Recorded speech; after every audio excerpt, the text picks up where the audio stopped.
সবচেয়ে বড় iconic stadium হচ্ছে বঙ্গবন্ধু স্টেডিয়াম।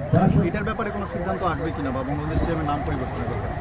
নাম পরিবর্তনের বিষয়ে আমাদের উপদেষ্টা পর্যায়ের একটা কমিটি হয়েছে। সেই কমিটি একটা প্রস্তাবনা দিলে তার ভিত্তিতে ওইটা একটা জেনারেল ডিসিশন হবে, কারণ আপনারা জানেন যে হাজার হাজার নাম আছে এরকম। তো সেটাই সেই জেনারেল ডিসিশনের ভিত্তিতে সিদ্ধান্তটা আসবে।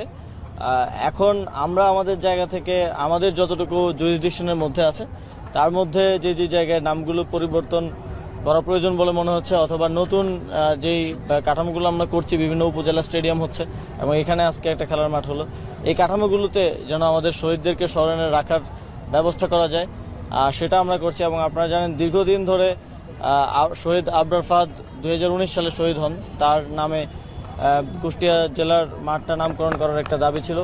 আবরার ফাহাদের পরিবারের পক্ষ থেকে এই দাবিটা ছিল।